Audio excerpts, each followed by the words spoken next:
We meet today amidst a world in turmoil. Decades of progress on poverty and hunger are being reversed in large parts of the world. Inflation is undermining household and national budgets. Families and countries alike face financial crises. Women are underrepresented and underpaid. And I recognize the enormous effort that Nepal is doing in the way for gender equality, full gender equality, and I praise your efforts and its results. Violence and conflict abound. While the conflict in the Middle East is thousands of miles away, Nepalis were among the many victims of Hamas' brutal attacks in Israel.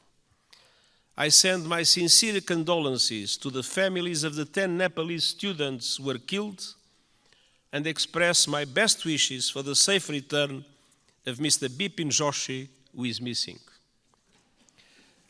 Distinguished parliamentarians, as geopolitical tensions rise, global divisions are becoming deeper and more dangerous. And smaller countries fear becoming collateral damage in competition between the great powers. And climate catastrophe is accelerating with a deadly force. In responding to this crisis, the world could learn much from Nepal. This country is a promoter of peace, a champion of multilateralism, and a staunch supporter of sustainable development and climate action. Nestled between two great powers, you have forged your own paths to safeguard your sovereignty and your independence. And your journey over the past 20 years has been wonderful to see. A new republic with a new constitution has the UN Charter at its heart. You were quick to embrace the Sustainable Development Goals and are making progress on many of them, independently of the difficult financial conditions that developing countries face in today's unfair world. Your country has successfully calmed the storms of conflict and moved from war to peace, a process the United Nations has been proud to support. Nepal does not stand still. Your dynamic story of progress continues today. Your graduation from least developed countries status is imminent, and the United Nations is committed to supporting a smooth transition. And you are preparing the final stages of our Nepalese-led peace process, healing the wounds of war through transitional justice. A process to bring peace to victims, families, and communities haunted by questions and scared by injustice, and help put the past to rest. Transitional justice can play a vital role in securing lasting peace, but we all know it's not easy. By nature, is a delicate and complex process. We know that transitional justice has the greatest chance of success when it is inclusive, comprehensive, and has victims at its heart. When it centers on truth, reparation, and justice, when women participate fully, and when all victims of human rights violations can find meaningful redress. And I welcome efforts here in Nepal to drive progress and find solutions in this regard.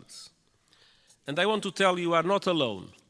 The United Nations, respecting the Nepalese leadership of this process, stands ready to support you with your victim-centered process and its implementation in line with international standards, your own Supreme Court's rulings. The United Nations and Nepal are old friends. Our cooperation runs deep. Nepal has long been a cherished member of the UN family and a powerful voice for developing countries, most recently as chair of the Least Developed Countries Group.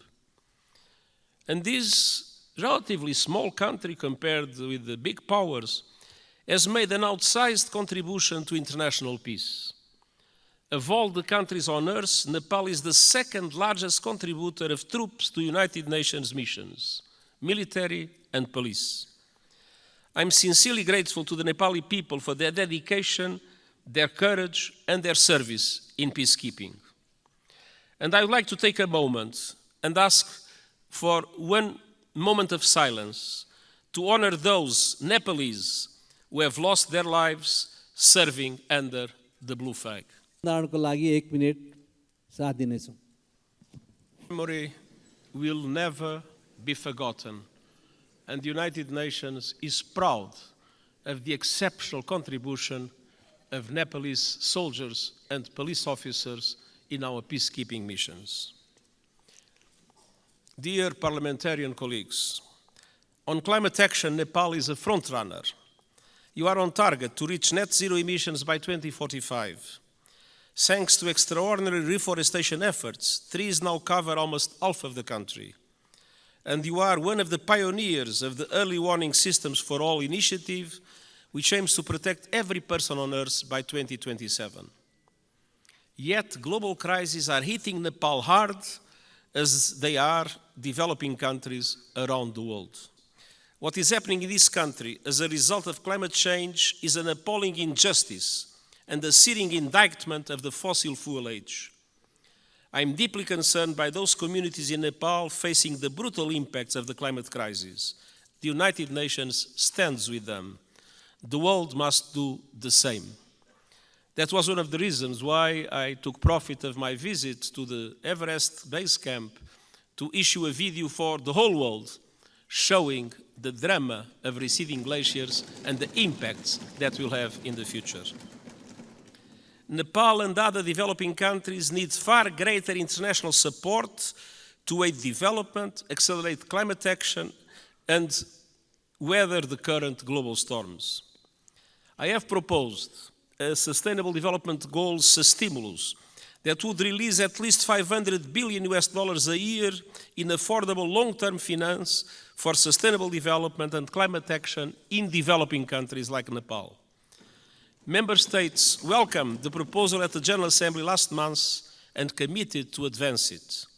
I call on them to take action now to make these commitments a reality. Unfortunately, in our world, many times people announce commitments and then do not implement those commitments. In the resilience of communities, in the resilience of infrastructure is today a must, because climate change impacts are not a problem of the future, they are felt today by the populations, and it is today that developed countries must support countries like Nepal to do the necessary investments in that regard. The most vulnerable must be at the center of efforts to build climate resilience. And all parties must operationalize the landmark Loss and Damage Fund at COP28 this year. There is loss and there is damage. You can see it in Nepal. There must be a compensation for it. The Nepalese people depend on it. For families that have lost their home to storms, for communities forced to abandon their villages by rising rivers, loss and damage is not a negotiating point or a bureaucratic abstraction, it is a lifeline. Dear parliamentarian colleagues, Nepal has long been a friend to the international system, and today their system is in dire need of refresh, revitalization and reform. The world is in a state of flux. It is moving towards multipolarity, and that is a good thing. A multipolar world provides new opportunities for leadership and balance on the global stage, and I hope the Summit of the Future will be an excellent chance to push progress. As a steadfast champion of multilateralism, peace, and developing countries' interests, Nepal will be a vital ally at the summit. Dear parliamentary colleagues, it has been my great pleasure to visit this extraordinary country over the past few days. What I've seen confirms a simple truth. Nepal is a friend of the world, so the world must be a better friend to Nepal. And the United Nations will never stop fighting to make that a reality, and I thank you.